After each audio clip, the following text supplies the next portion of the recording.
Money by Jerry Lee Lewis here on Democracy Now!, democracynow.org. The War and Peace Report. We're broadcasting on over 700 stations, on Pacifica and NPR stations, low-power FM college and community radio stations, on public access TV and PBS TV stations, and both TV satellite networks, Dish Network, Channel 9415, Free Speech TV, 9410 Link TV, and on Direct TV, Channel 375. And we're video and audio podcasting at democracynow.org. Our headlines are also available in Spanish for any radio station to take, as up to 200 stations are.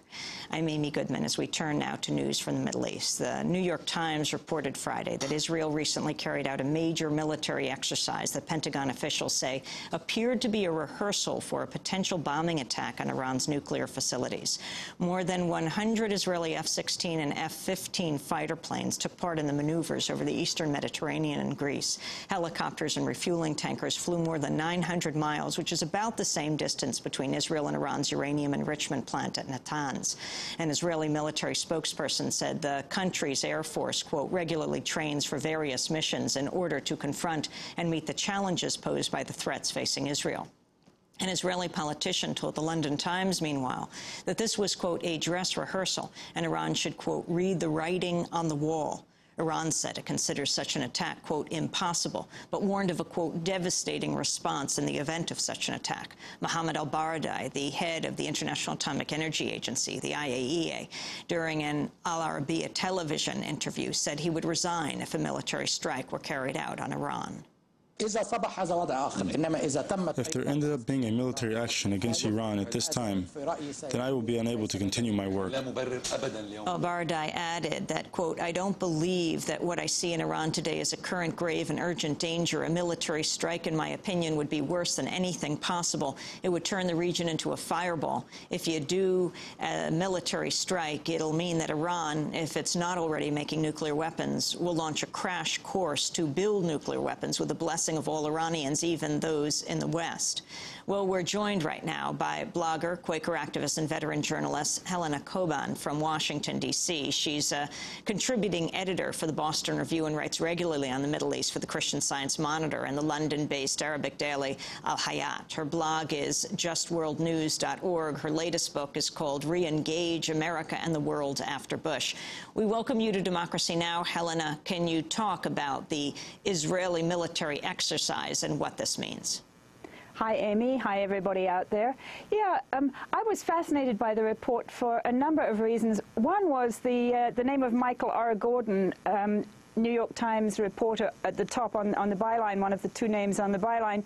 Michael Gordon was one of the people who, during the whole Judith Miller series of events leading up to the invasion of Iraq, was in a sense working with Judy Miller, just taking these unnamed Pentagon sources and presenting them unexamined as the truth on the front page of the New York Times. And here he was doing exactly the same thing. The whole story was sourced to unnamed Pentagon officials, and clearly the Pentagon wanted this, or these people in the Pentagon wanted this news to get out onto the front page of the New York Times. So I put on my thinking cap and I was thinking, like, what is going on here? It's not exactly what it seems to be.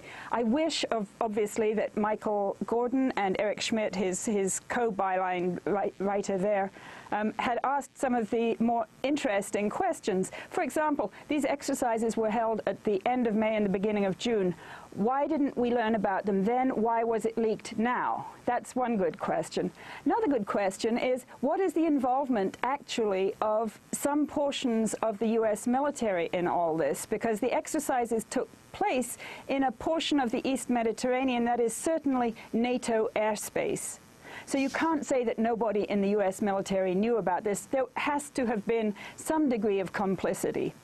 Then, if they are indeed preparing, Israel is really preparing for an attack on Iran, and this is where it gets extremely scary, we as Americans need to understand that that has major and very, very catastrophic consequences for us, because there is no way that, any kind of an Israeli bombing raid against Iran could reach the targets that they seek there without going through U.S.-controlled airspace, either in Iraq, Saudi Arabia, Jordan, NATO airspace in Turkey, or whatever. So the U.S. would be complicit in that attack, would be seen as that, and would therefore be subject to reprisals.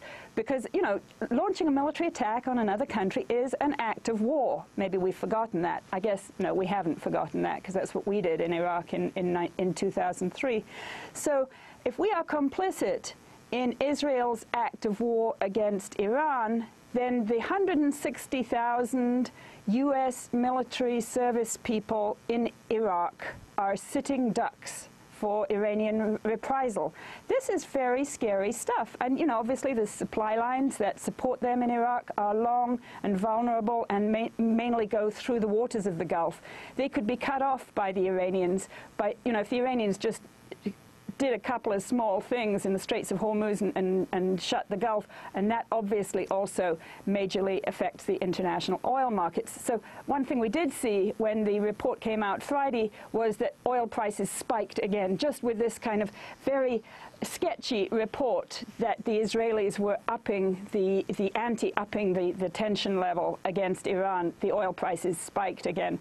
So this has major consequences for us as Americans, and I have a whole bunch of questions as to what was really going on. I mean, I cannot believe that anybody in the Pentagon would seriously be complicit in allowing Israel to use U.S. planes that were, you know, given to Israel for defensive purposes only, to allow Israel to go ahead and bomb Iran, knowing that there would be, as the Iranians have promised and threatened, and, you know, we have every reason to believe them, major reprisals against everybody complicit in that attack.